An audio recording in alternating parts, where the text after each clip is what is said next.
যে রাঁধে সে চুলো বাঁধে। সরকারি আধিকারিক হয়েও তার চোখ থাকে প্রকৃতির দিকে।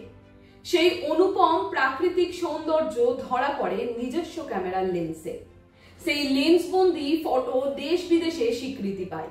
ব্যতিক্রমী আলোকচিত্রী অনুপম হালদারকে এই বিশেষ স্বীকৃতিকে আরো একবার কুর্নিশ জানালো রেড ওয়াইন এন্টারটেইনমেন্ট বঙ্গপুরুষ সম্মানে সম্মানিত করে।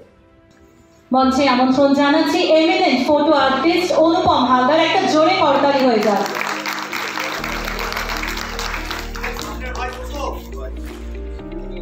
বঙ্গপুরুষ 2024 এমিনেন্ট ফটো আর্টিস্ট বিভাগে আমরা সম্মানিত করছি অনুপম হালদারকে।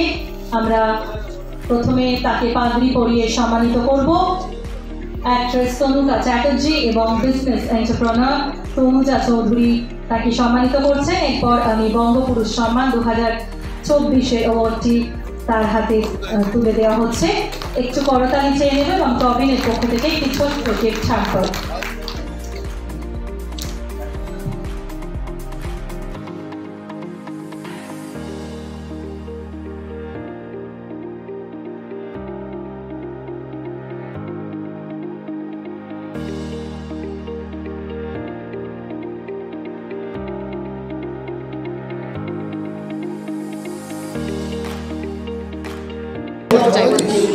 প্রথম কথা আমি অবশ্যই ডেডিকেট করতে চাইব আমার ইষ্টদেবতাকে, আমার স্ত্রী Panchali Munshi, joint commissioner Howrah.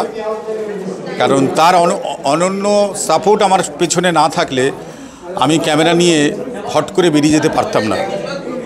Hot করে অফিস ছেড়ে তালসারির সৈকতে গিয়ে ছবি তুলে আবার পরের দিন চলে আসতে পারতাম না। যে ছবিগুলো দেশে বিদেশে এখনও আমার ছড়িয়ে পড়েছে, ললিত কলা একাডেমিতেও আছে, আধুনিক যে শিল্প সংগ্রহশালা নিউ টাউনে যেটা শোভাপ্রসন্নতা করেছেন, সেখানেও আমার পার্মানেন্ট দুটো ছবি সারা জীবন থাকবে, রয়েছে, তারা গ্রহণ করেছেন। তো এই জায়গাগুলোর জন্য যে সময়টা আমি একটু বের করি, সেই জায়গাটা সবথেকে বড় সাপোর্ট হয়ে দাঁড়ায় আমার ওয়াইফ, আমার সহধর্মিণী শ্রীমতী পাঞ্চালী মুন্সি।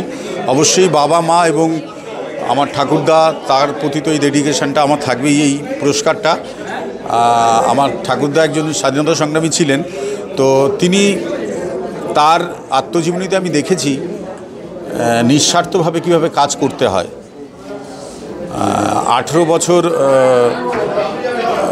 হওয়ার পর থেকে এই ক্যামেরা নিয়ে আমার আস্তে আস্তে মনের শিল্পকে বের করে আনার প্রয়াস।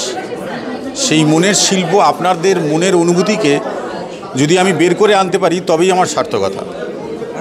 ধন্যবাদ স্যার। যখন এমন মানে এখন যেরকম সিচুয়েশন হয়েছে যে নিজের যারা ইয়াংস্টার আছে তারা ওই কর্মব্যস্ততার মাঝে তাদের নিজেদের শখকে দাবিয়ে দেয়, তাদের জন্য আপনি কি বার্তা দিতে চান? আজকে অনেকেই বলে আমি সফটওয়্যার ইঞ্জিনিয়ার, রাত 9টা পর্যন্ত আমাকে কাজ করতে হয়। তো আমি তাদেরকে এটা বলি, আমি একজন গভর্নমেন্ট অফিসার এবং উচ্চপদস্থ জায়গায় আছি, জয়েন্ট কমিশনার গভর্নমেন্টের। আমাদের ব্যস্ততা 24 ঘন্টা, কিন্তু আমি তার মধ্যেও এটা পেরেছি ভালোবেসে। তো ভালোবাসা হলো এমন একটা অনুভূতি, মানুষের প্রতিও যেমন তোমার নিজের কোনো সৃষ্টির প্রতিও থাকা উচিত, যে ভালোবাসা তোমাকে তোমার আত্মাকে চেনাতে সাহায্য করবে এবং অন্যকে উৎসাহিত দেবে। তো তোমরা যে কাজই করো সেটা এমনভাবে করো যাতে তোমার সেই কাজের ভালো দিকগুলো তোমার আশেপাশে, সমাজে, সোশ্যাল মিডিয়াতে ছড়িয়ে পড়ে এবং অন্যরা উৎসাহিত পায়। এটাই আমার বার্তা। ধন্যবাদ। বিগ নিউজ, সবার আগে সবার সাথে।